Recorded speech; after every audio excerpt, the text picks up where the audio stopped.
오늘은 정말 우리 그리스도인들에게 중요한 것들에 대해서 계속 살펴보고 있는데요. 마지막 시간으로 주님의 오심을 준비하라라고 하는 말씀을 같이 나누기로 원합니다. 17장은 우리가 계속 봐온 대로 용서하는 마음을 가져야 된다. 그리고 신실한 삶의 태도를 가져야 된다. 그리고 감사하는 자가 돼야 되고, 오늘은 이제 마지막으로 주님의 오심을 준비하는 그러한 것들에 대해서 여기 말씀을 하십니다.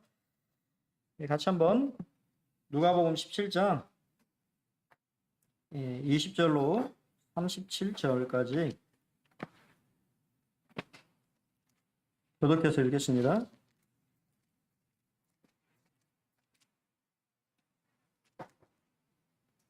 20절. 바리새인들이 하나님의 나라가 어느 때에 임하나이까 묻거늘 예수께서 대답하여 이르시되 하나님의 나라는 볼 수 있게 임하는 것이 아니요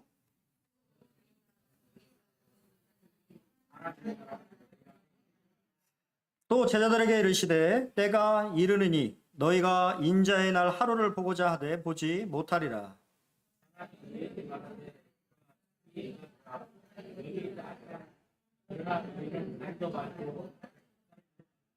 번개가 하늘 아래 이쪽에서 번쩍이어 하늘 아래 저쪽까지 비침같이 인자도 자기 날에 그러하리라.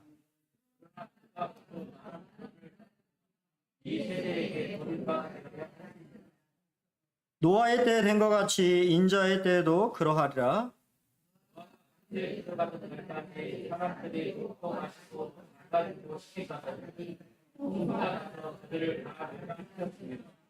또 롯의 때와 같으리니 사람들이 먹고 마시고 사고 팔고 심고 집을 짓더니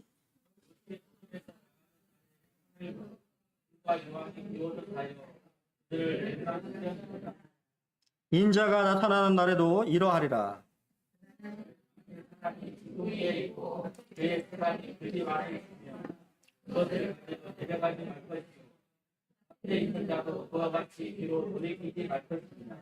롯의 철을 기억하라.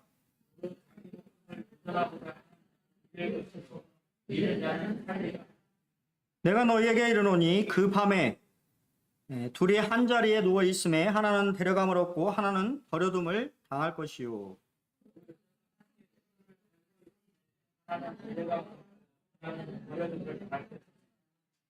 그들이 대답하여 이르되 주여 어디 오니까? 이르시되 죽음 있는 곳에는 독수리가 모이느니라 하시니라. 우리가 이제 먼저 살펴봐야 될 것은 그 당시에 이 사람들이 하나님의 나라에 대해서 오해하고 있었다라고 하는 것을 우리가 먼저 살펴볼 필요가 있습니다. 바리새인들은 하나님의 나라가 어느 때에 임하냐고 이렇게 예수님한테 질문을 이렇게 합니다. 근데 사실 이 질문은 그들이 이 하나님의 나라에 대해서 그 임하는 거에 대해서 실제적으로 관심이 좀 있었겠죠. 하지만 그들 마음속에는 지금 이 예수님의 이 마지막 한 6개월 정도 이제 예루살렘으로 올라가는 6월절을 맞아서 예루살렘으로 올라가는 그러한 시기인 것을 살펴봤을 때 그들의 질문 자체는 진정성이 좀 결여되어 있다라고 생각할 수 있는데요. 사실 그 당시에 이 종교 지도자들은 두 갈래로 이렇게 나눠져 있었습니다. 우리가 일반적으로 생각하는 이제 많이 나오는 바리새파라고 하는 사람들과 사두개인이라고 하는 사람들이 있었는데요.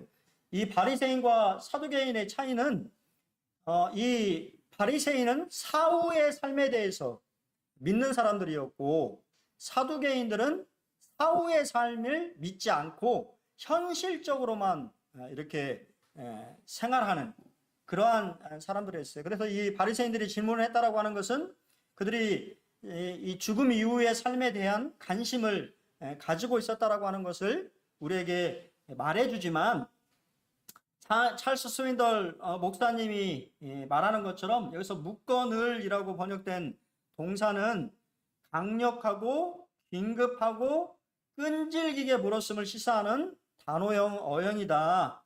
그들은 순수하게 궁금해했을 수도 있지만 누가가 사용한 문법은 진실성이 고려되었음을 암시한다라고 말하고 있습니다. 그러니까 그들이 물었던 것은 실제로 그런 관심, 호기심을 가지고 있어서 물은 것도 있지만 그러한 질문을 통하여서 예수님을 책잡으려고 하는 그러한 의도에서 뭔가 의도성이 짙은 그런 질문들이 있잖아요.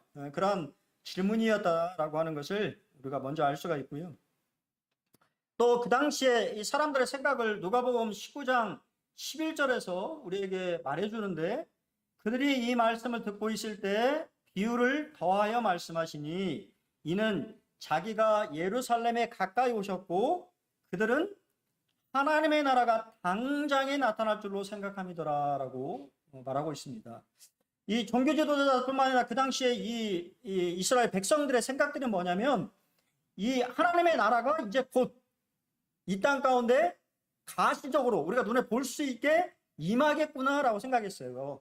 왜냐하면 예수님이 스스로 예수님의 첫 메시지가 우리가 잘 아는 것처럼 회개하라 천국이 가까이 왔느니라 라고 하는 메시지가 공식적인 메시지였고 이제는 예수님이 그들의 어떻게 보면 종교의 심장과 같은 하나님의 이 구약의 말씀에 이 예루살렘에 대해서 여러 말씀들을 하시는 것들을 우리가 보게 될 때 이제 예루살렘으로 가신다라고 하는 그런 말씀을 듣게 됐을 때 이제는 우리가 눈에 보이는 하나님의 나라가 임하겠구나라고 생각을 했다라고 하는 것이죠. 예수님은 그들의 질문에 대해서 두 개의 부정문과 하나의 긍정문으로 대답하셨어요. 그리고 그들의 질문이 진정성이 결여되었다라고 하는 것을 우리가 알 수 있는 것이 예수님은 그냥 딱 두 구절 말씀하셨어요.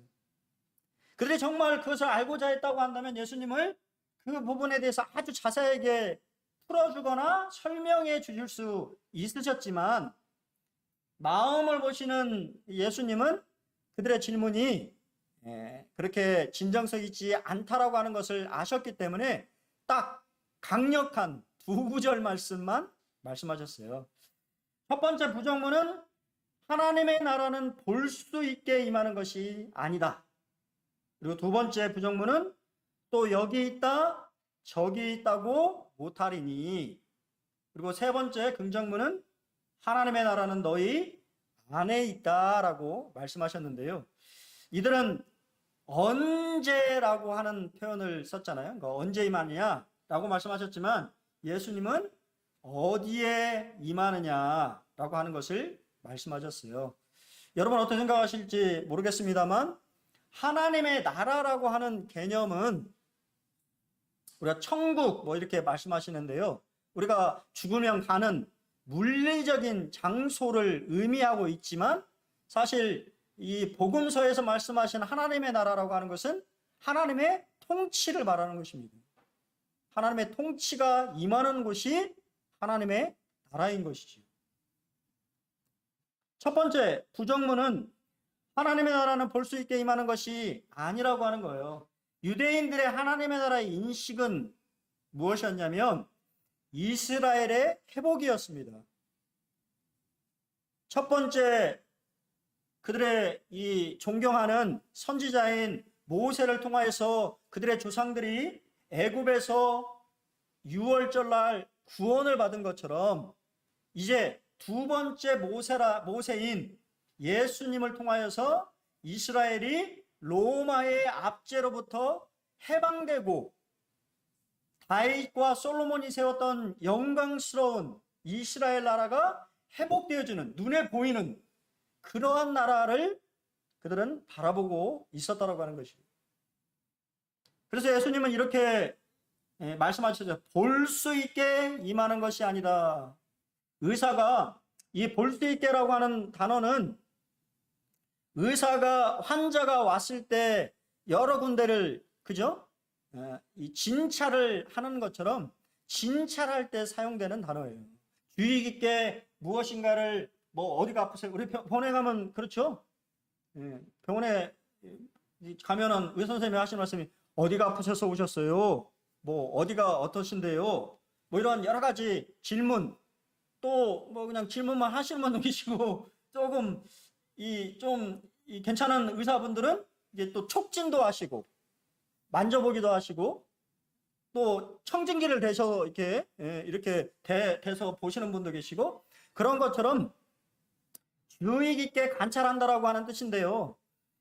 그러니까 우리가 원래 자체는 용어가 좋은 용어인데, 성경에서 이 단어가 사용된 용례를 보면 적대적으로 관찰한다라고 하는 뜻으로만 쓰였어요.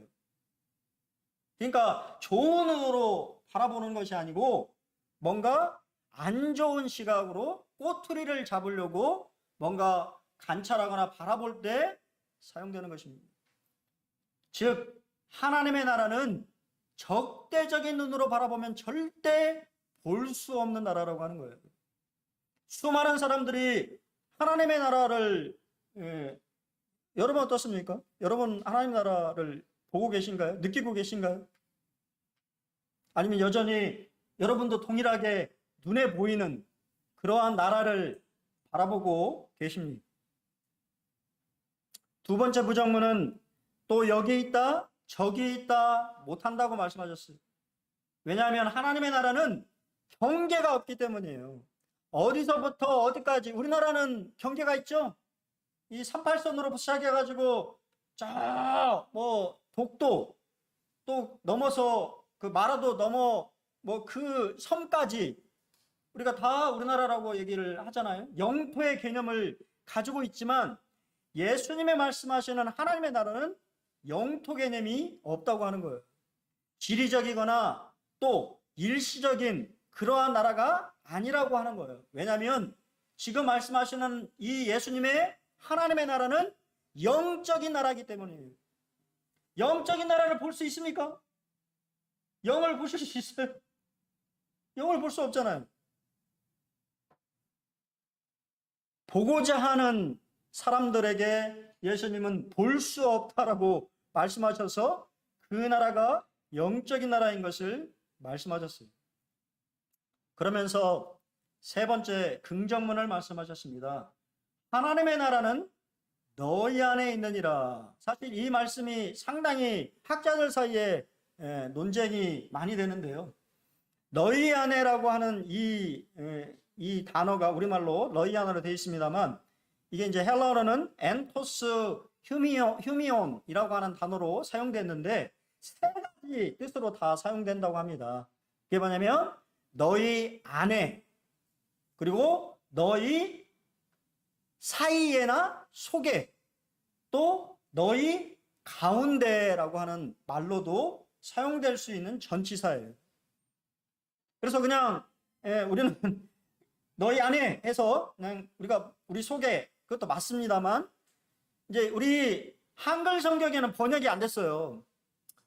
킹 제임스 여기에는 for behold라고 하는 단어가 첨가되어 있어요. 그 뜻은 뭐냐면 보라라고 하는 감탄사입니다. 그러니까 예수님이 여기서 말씀하시는 말은 보라, 왕국은 어디에 있다고요? 바로 네 눈앞에 있다라고 하는 거예요. 왜냐하면 예수님이 왕이시기 때문에 왕이 계시는 곳이 그 나라의 영토인 것입니다.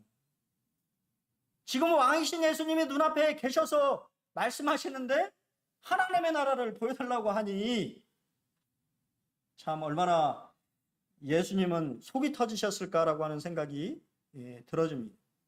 여러분도 그런 생각을 가지고 계신가요? 우린 잘 모르는 분인데, 저도 이번에 잘 몰랐는데 말씀을 준비하면서 어느 목사님이 이 이야기를 하면서 참 마음에 와닿아서 같이 나누기를 합니다. 이 최권능 목사님이 계셨었어요. 그분은 일제강점기에, 요새 우리 예수천당, 불신지옥 참 많이 듣잖아요. 그 말을 최초로 하신 분입니다. 근데 그 말을 언제 했냐면 일제강점기 때. 한 번은 이 최 목사님이 골목길을 가다가 일본 순사가 말을 타고 오는 것을 보았다고 합니다. 최 목사님은 그 말을 타고 오는 순사에게 예수 천당! 이라고 외쳤고, 그 말에 말이 놀라 일본 수사가 거의 말에서 떨어질 뻔했다고 합니다. 그러자 화가 난 일본 순사가 최 목사님에게 영감, 천국이 어디 있어? 천국이 있으면 좀 보여줘봐. 그러자 최 목사님이 이렇게 대답했습니다. 천국 본점은 보여드리지 못해도 천국 지점은 보여드릴 수 있습니다. 천국 지점은 여기 있습니다. 여러분 마음속에 천국 지점이 있습니까? 하나님의 나라가 여러분 마음속에 있나요? 참 멋진 말이죠. 어떻게 이렇게 이런 말을 생각하면서 했을까라고 하는 생각이 좀, 천국 본점은 보여드릴 수가 없지만 천국 지점, 내가 살아있는 하나님의 나라가 임재한 하나님의 백성이라고 하는 그런 표현들이 너무 마음에 와닿지 않습니까? 로마서 14장 17절에 하나님의 나라는 먹는 것과 마시는 것이 아니요 오직 성령 안에 있는 의와 평강과 희락이라고 말씀하셨어요. 하나님 나라는 영적인 나라이기 때문에 지금 여러분의 마음속에서 하나님의 나라는 의와 평강과 희락으로 임재한다라고 하는 거예요.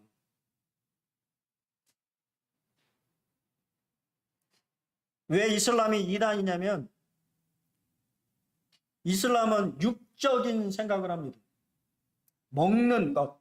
왜 순교한지 아세요? 왜 그들이 그렇게 이 폭탄을 메고 순교한지 아십니까? 그렇게 폭탄을 메고 순교하면 이 그들이 말하는 천국에 가면 100명의 어여쁜 처녀들이 자기를 영접하고 온갖 먹을 것과 이 세상에 누리지 못하는 육체 진미를 맛볼 수 있다라고 얘기를 해요. 그러니까 죽으면 이 세상에 누리지 못한 것들을 다 누릴 수 있다고 속이기 때문에 그렇게 자살폭탄 테러를 하는 것입니다. 얼마나 어리석은 사람들입니까? 두 번째, 우리는 인자의 날에 관한 오해가 있음을 보게 됩니다. 여전히 이 말씀을 듣고 있는 제자들도 하나님의 나라와 인자의 날에 대해서 혼동하고 있었어요. 제자들에게 이르시되 때가 이르느니, 이번에 때에 대해서 갑자기 말씀,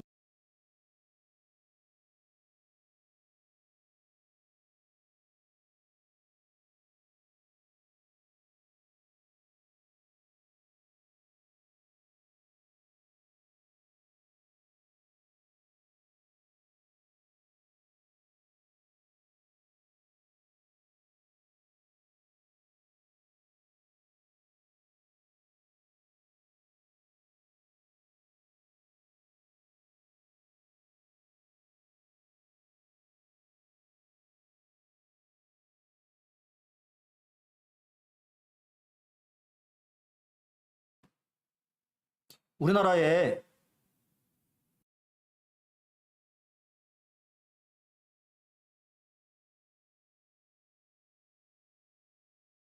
보혜사 성령이라고 주장하는 사람이 30명, 50명이 있어요. 50명. 그리고 그런 말 들어보셨어요? 혹시 인터넷 뭐 바쁘셔서 못 찾아보시겠습니다만, 이 메시아가 한국에 임재한다라고 하는 얘기를 혹시 들어보셨나요? 그런 얘기를 하시는 분들이 상당히 많아요. 자신이 이 메시아라고 얘기하고, 그래서 이것을 처음 말한 사람이 이 김성도 권사라고 하시는 분이에요. 이분이 처음 계시를 받아가지고 예수가 한국으로 임재한다. 그리고 동방이 나오잖아요. 동방. 성경에 동방이 나오죠. 동방은 한국이다. 그래서 메시아는 한국으로 임재하고 있어. 그렇게 주장하는 이 김성도라고 하는 분이 꿈속에서 이런 직통 계시를 받아쳐갖고 주장한 것이 계속 내려와서 벌써 한 70명 분들이 이 한국의 이 재림 예수가 임재하는 것처럼 얘기하는 거예요.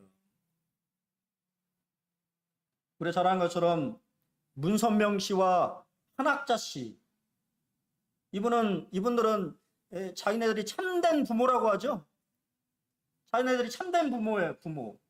그래서 결혼도 그냥 자기네들끼리 짝지은 사람끼리. 맞습니까?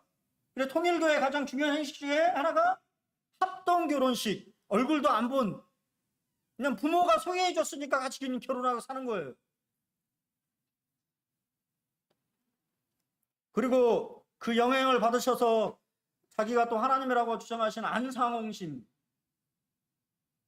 자기가 하나님이라고 얘기했죠. 그러다가 원래는 안상홍 증인회였습니다. 원래는 안상홍 증인회였죠. 근데 안상홍이 죽어버렸어.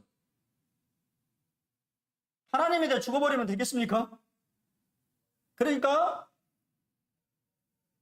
자신은 하나님 아버지고 자신의 부인인 장길자라고 하는 분이 하나님 어머니다. 그래서 이제는 어머니가, 그래서 하나님의 교회로 이름을 바꿔가지고 열심히 포교합니다. 그리고 이들의 특징이 뭐냐면, 하나님의 교회 혹시 가보셨어요? 안 보셨어요? 그 지역에서 가장 잘 지어진 예배당이나 건물을 보시면 하나님의 교회예요. 꼭 궁궐처럼 지어놨어요. 엄청나게 멋있게 지어놨어요. 그리고 우리가 잘 아는 것처럼 신천지 이만희 씨, 자기를 재림 예수라고 하고 마지막 보혜사 성령이라고 얘기하면서 얘기하는 거예요. 마지막 때가 가까울수록, 우리 주님이 가까울수록 이러한 자들이 많이 일어나지만 이러한 자들에 대해서 별로 관심을 가질 필요가 없다고 하는 거예요. 그 모든 일 앞서서 우리가 잘 아는 것처럼 그리스도의 고난이 선행되어야 합니다. 이것은 단적으로 우리에게 말해주는 교훈이에요. 여러분, 영광이, 그런 찬송이 있잖아요. 영광이 있기 전에 고난이 있는 것입니다. 여러분들이 이 땅을 믿음으로 살아가는 것 자체가 사실은 고난이죠. 사람들은 그리스도인에 대해서, 우리가 여기 그리스도인이라고 하는 공동체 안에 있기 때문에 그러한 생각들을 잘 하지 못하지만, 세상에 나가면 그렇지 않은 것을 보게 돼요. 수요일 날 우리 젊은 청년 형제와 이렇게 잠깐 태어나면서 교제를 했는데, 그 형제도 그런 생각들을 좀 하더라고요. 사회 나가면은 이 직장이나 그러한 부분들에 대해서 어떻게 해야 될까? 제가 그 얘기했습니다. 단호하게 믿음을 선포하고 단호하게 해야 된다. 그러면 하나님이 피할 길도 주시고 그러한 길들을 인도하시지만, 그냥 자기 생각에 그러한 이 선택들을 하게 되면 더 어려움에 빠지고 힘이 든다라고 하는 이야기를 해줬습니다. 뭐가 됐든 간에 우리 주님의 영광을 보기 전에 우리 그리스도인들도 이 땅 가운데서 고난이 선행되어진다라고 하는 것이에요. 경건하게 살고자 하는 자에게는 항상 고난이 따르게 되어 있는 것입니다. 인자의 날은 바로 우리 주님이 이 땅 가운데 지상으로 재림하는 날입니다. 그리고 그 날이 어떠할지에 대해서 우리에게 교훈해 주고 있어요. 계시록 1장 7절 같이 한번 읽어보겠습니다. 계시록 1장 7절 같이 읽겠습니다. 시작. 볼지어다 그가 구름을 타고 오시리라.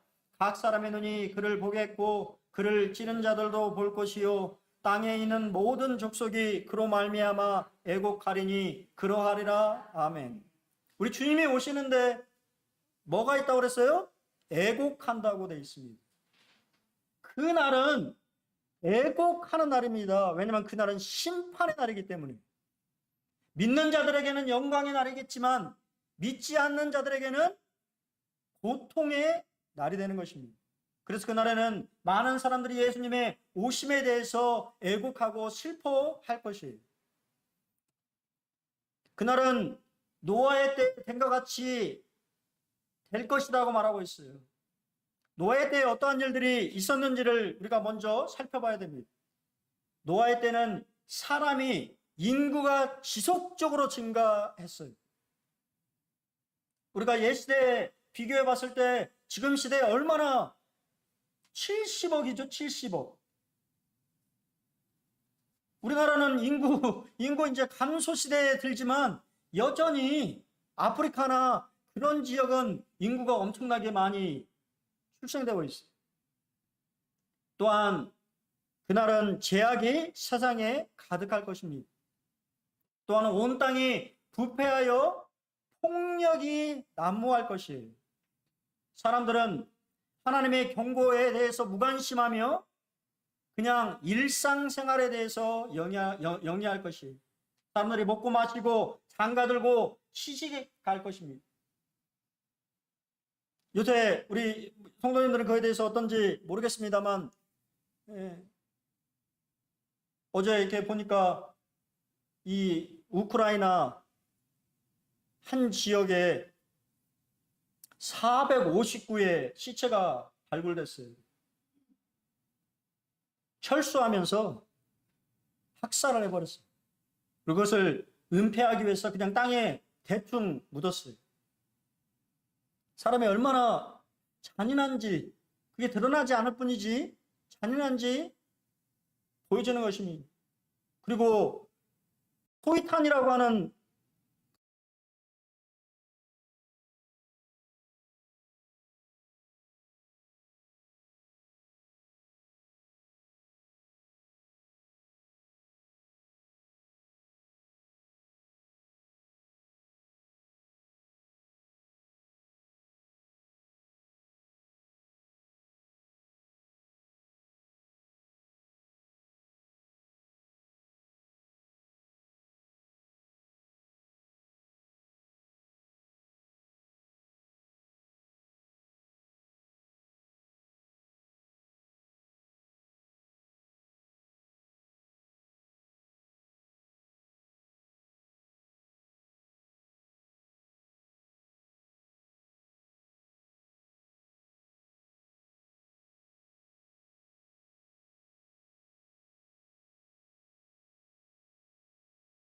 즉 그 나라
주된 관심사는 경제 발전이었습니다. 먹고 살고 좀 살기 좋아지면 뭐 삽니까?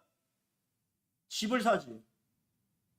성경은 우리가 성경 창세기를 잘 보시면 하나님은 생육하고 번성하라고 말씀하셔서 사람들이 멀리 퍼져서 살도록, 그렇죠? 그렇게 말씀하셨는데 문명이 발전하고 경제가 발전하고 사람들은 거주하기 시작했어요. 그러면서 문명을 만들고 경제가 발전하고 그러면 자기네 그러한 삶이 안락하지만 사람이 또 나아질까요? 아니요. 사람은 더 큰 쾌락을 추구합니다. 그래서 소돔과 고모라에 뭐가 있었습니까? 동성애라고 하는 성경에 소돔이라고 하는, 영어로 소돔이라고 하는 단어가 있는데요.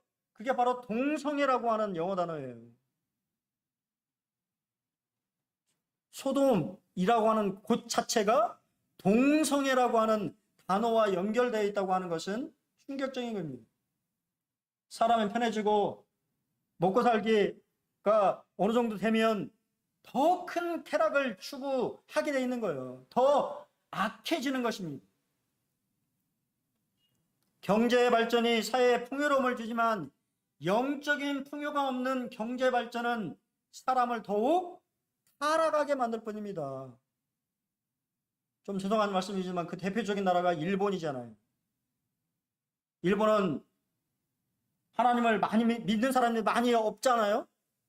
귀신의 나라입니다. 온갖 귀신들을 다 섬겨. 멸치대가리도 집 앞에 신전을 놔두고 그 멸치를 신이라고 섬기는 사람들이에요. 이해는 돼요. 워낙 쓰나미와 바다와 연결되어 있는 워낙 재앙들을 많이 겪으니 뭔가 의지하고 뭔가 이렇게 하고 하는 그런 마음이 이해가 되잖아요. 그러면 그런 사람들이 그렇게 의지하고 풍요로움을 느끼지만 이 더 좋은 사람이 될까요? 천만의 말씀이에요. 가장 성적으로 타락한 나라가 일본이에요. 그리고 우리나라는 좀 나은 편입니다. 일본은 여성들에 대한 이 낮게 보는 의식이 기본적으로 깔려 있어요. 풍요로움이 영적인 풍요가 같이 동반되지 않으면 더 악해질 뿐입니다. 최근에 서울 광장에 3년, 지금 코로나 때문에 못했는데요. 올해는 퀴어 축제가 진행됐습니다. 그 퀴어 축제에 대해서 사람들의 생각을 전국 18세 이상의 남녀 사람들에게 질문을 했어요. 어떻게 생각하는지. 52%. 저는 이 기사가 사실은 50% 대부분의 기사들이 많다라고 하는 식의 많은가요? 사람들의 생각에 어느 순간 지금 찬성이 23%, 모르겠다라고 말하는 사람이 25%예요.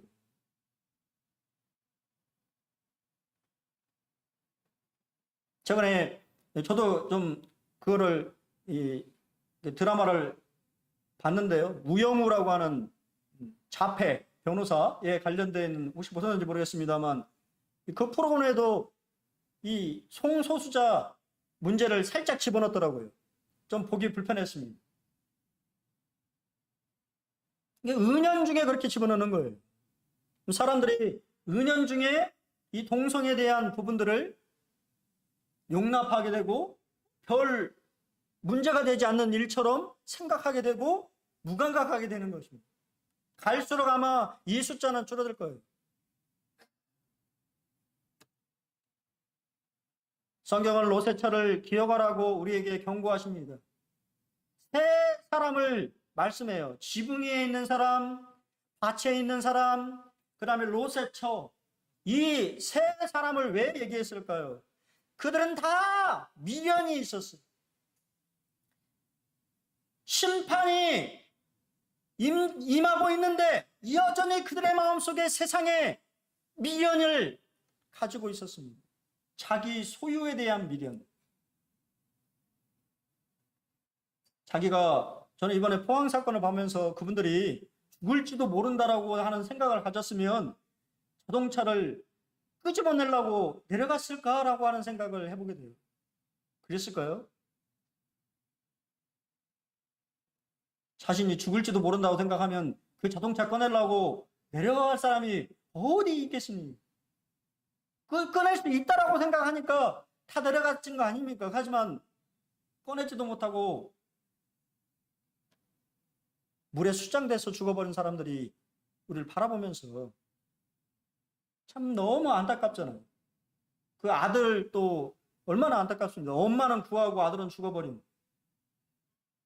그냥 엄마랑 같이 있지 엄마, 이게 참 순간의 판단이 이게 얼마나 중요한지를 참 또 그러한 사건들을 통해서 보게 돼요. 이 성경에 지붕 위에 있는 사람, 밭에 있는 사람, 이 롯의 처는 다 세속적인 미련을 버리지 못해서 심판이 임박해 있는데도 그 미련을 버리지 못한 세 사람을 예수님을 말씀하신 거예요. 성도가 열심히 사는 것은 마땅하고 바람직한 일이지만 세상 소유에 집착하면서 뒤를 돌아보는 것은 어리석은 행동입니다.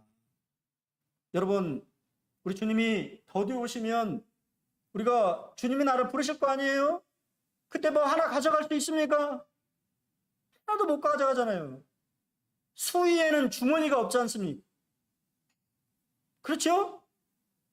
어렸을 때 아이들의 옷에는 주머니를 만들어주지만, 뭔가 담을 수 있는 주머니를 만들어주지만 수위에는 주머니가 없어요. 어느가 하나 가져갈 수 없는 것이 인생이라고 하는 것입니다. 근데 여전히 우리 마음속에는 이 세상의 것들에 대해서 미련을 가지고 살아가고 있지는 않냐, 우리는 생각해 봐야 되는 것이죠. 누가복음 9장 62절에 예수께서 이르시되 손에 쟁기를 잡고 뒤를 돌아보는 자는 하나님의 나라에 합당하지 아니하다고 말씀하셨습니다. 참 어리석은 일이다라고 말씀하신 거예요. 디모데전서 6장에도 부하려 하는 자들은 시험과 올무와 여러 가지 어리석고 해로운 욕심에 떨어지나니 곧 사람으로 파멸과 멸망에 빠지게 하는 것이라. 돈을 사랑함이 일만하게 뿌리가 되나니 이것을 탐내는 자들은 미혹을 받아 믿음에서 떠나 많은 근심으로 자기를 찔렀도다. 우리 명절날 저는 어제 우리 자매랑 잠깐 산책을 하면서 우리 자매 이게 어떤 분을 얘기하셨는데 어머니한테 이 집이 좀 몇 채 있으신 분인가 봐요. 근데 어머니한테 이 집을 한 채 사드렸는데 집을 자기 명의로 사드렸대. 왜 자기 명의로 사든지 아십니까? 어머니 돌아가시면 유산 분쟁 생길까 봐. 그거 달라고 또 자식들 간에 싸울까 봐 지혜로운 거죠. 어차피 자기가 사주는 거니까. 자기 명의로 어머니 집을 사드렸다고 하는 얘기를 전 들으면서 참 우습기도 하고, 이 참 세상이 정말 그렇구나. 뭐 이름은 거론하지 않겠습니다만 뭐 연예인의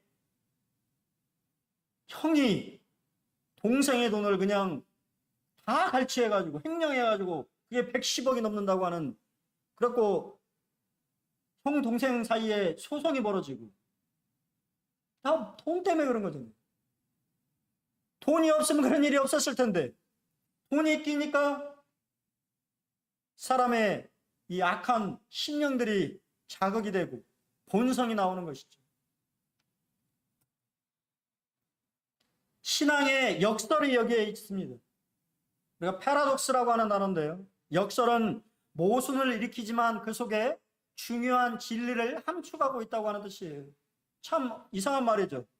자기 목숨을 보존하게 하는 자, 자기 목숨을 지키려고 하는 자는 잃을 것이요, 잃는 자는 살 것이다. 참 이거 어떻게 이해해야 돼요? 예수 그리스도를 위하여서 목숨을 잃는 자가 얻는 자라고 성경은 지속적으로 얘기합니다. 매일 그리스도와 연합하여서 자기 자신을 버리는 믿음의 삶을 살아가는 것이 진정한 어둠의 삶이 된다라고 하는 거예요. 자기를 비우고 자기를 죽이고 매일 십자가 앞에서 자기를, 예수만 십자가에 매달린 것이 아니고 나 자신도 십자가에 매달렸다라고 하는 사실을 바라볼 때 생명이 있는 삶이고 채워지는 삶이고 충만한 삶을 살아간다고 하는 참 뭔가 역설적인 그러한 말을 하고 있지 않습니까? 하나는 데려가고 하나는 남겨지는데요. 이 말씀을 여러분들이 좀 오해하셔서는 안 될 것 같습니다. 이 말을 잘못 이렇게 해석해서 이렇게 말씀하셔서 이거에 대해서 이제 비판하시는 분들도 있는 것을 보긴 했는데요. 데려감이라고 하는 것은 하늘로 데려감이 아니에요. 휴거를 말하고 있지 않습니다. 본문의 말씀은 예수님의 지상 재림을 말하고 있어요. 심판을 얘기하고 있습니다. 그리고 그분의 영광의 천년왕국의 나라가 임할 것을 우리에게 말하고 있습니다.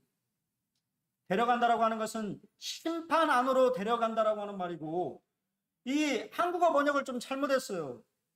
버려둠이라니까 뭔가 버려뒀다고 그런 느낌으로 되어 있습니다만, 영어로 보면 남겨진 사람들이에요. 남겨진, 나머지 사람들. 심판에 휩쓸려서 모든 사람이 데려감을 당하지만 나머져 있는 예수 그리스도를 여전히 믿음으로 환난을 통과하는 믿음의 사람들은 남겨질 것이고, 그 남겨진 사람들은 천년왕국으로, 그분이 펴시는 하나님의 나라 천년왕국으로 들어갈 것입니다. 그에 대해서 말하고 있는 거예요. 휴거에 대해서 말하고 있는 것이 아닙니다. 그래서 윌리엄 맥도날드 형제님도 하나는 심판 가운데 데려감을 당하고 하나는 그리스도 왕국에 들어가기 위해서 남겨질 것이다 라고 말하고 있는 거예요. 저희하고는 상관없죠. 교회하고는 상관이 없는 말씀입니다. 사실은. 왜냐하면 교회는 환난 전에 데려가기 때문에 환난을 피할 것입니다. 지상재림 정리해 보겠습니다. 인자의 날은 눈으로 볼 수 있게 임하는 것이에요. 인자의 날에는. 그리고 공개적으로 일어납니다. 번개가 치는 것을 볼 수 있는 것처럼 예수님이 이 땅에 재림하는 것을 모든 사람이 볼 거예요. 하지만 여전히 사람들은 일상생활에 빠져서 무관심하고 전혀 대비를 하지 않는 그런 상태에 놓일 것입니다. 그리고 그날은 갑자기 기대하지 않은 때에 일어날 거예요. 심판이 갑자기 임할 것입니다. 왜냐하면 인자의 날은 마지막 때 있을 심판의 장면. 여러분 영화나 그런 다큐멘터리 보시면 시체가 있는 곳에 독수리가 있지요. 시체가 있는 곳에 독수리가 모여든 같이 인자의 날에는 죽음 앞에, 많은 시체들 앞에, 하나님의 심판으로 말미암아 죽어있는 사람들 앞에 독수리가 모이는 장면으로 이 장은 마치고 있어요. 때와 시기는 아버지께서 아버지의 권한에 두셨습니다. 너희가 알 바가 아니다. 우리 알 바가 아닙니다. 때와 시기에 대해서 너무 몰두할 필요가 없어요. 그것은 다 하나님 아버지 손에 달려 있는 것입니다. 관심을 끄라고 하는 거예요. 오직 성령이 너희에게 임하시면 너희가 권능을 받고 예루살렘과 온 유대와 사마리아와 땅끝까지 이르러 내 증인이 되리라 하십니다. 오늘을 증인으로 살아가라고 하는 거예요. 하나님의 나라는 제가 영어를 썼습니다만 already, 이미와 not yet, 아직 오지 않은 나라예요. 하나님의 영적으로 여러분의 마음속에 임재하고 있지만 인자의 날, 예수님이 왕으로서 이 땅의 지상으로 통치하는 그 날은 아직 오지 않은 것입니다. 그렇기 때문에 그날을 너무 집착해서 여러분들이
삼고 성령과 피로 썩어든 나는 세상에서 내 영혼이 하늘의 영광 누리도다. 이것이 나의 간증이요 이것이 나의 찬송일세. 나 사는 동안 끊임없이 그 주를 찬송하리로다. 영원히 주께 맡긴 내 영 사랑의 음성을 듣는 중에 천사들 왕래하는 것과 하늘의 영광 보리로다. 이것이 나의 간증이요 이것이 나의 찬송일세. 나 사는 동안 끊임없이 주를 찬송하리로다. 주 안에 기쁨 누림으로 마음의 풍랑이 잔잔하니 세상과 나는 강도 덮고 구속한 주만 보이도다. 이것이 나의 간증이요 이것이 나의 찬송일세.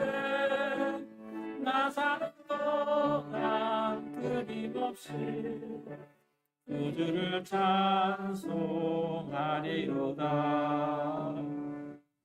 아멘. 유튜브가 계속 이렇게 생중계되고 있잖아요. 주일날 들은 말씀을 주중에 한 번 더 들어보시면 좀 색다르다는 생각을 가끔 하게 됩니다. 수요일이나 목요일 정도에 다시 한번 이렇게 듣게 되면 까먹었던 것이 다시 또 생각이 나고, 주일날 이런 말씀을 하셨어. 그래서 사실 말씀을 전하신 분은 유튜브를 통해서 나가기 때문에 좀 부담이 되긴 하지만 또 유튜브를 통해서 다시 한 번 더 말씀을 들을 수 있는 또 시간이 되는 것에 대해서는 감사가 되지 않나 생각이 되어집니다. 저도 이렇게 수요일날 말씀을 전하고 나서 그 주에 제 목소리를 한번 들어보거든요. 그러면 내가 왜 이런 얘기를 했지? 내가 이런 또 이렇게 순화할 수 있는 또 그런 계기가 되기도 하는 것에 대해서 우리가 유튜브가 그냥 나가는 것만으로 끝나는 것이 아니라 이런 주일 말씀들을 한 번 정도 다시 한번 들어보시면 도움이 되지 않을까 생각이 되어집니다.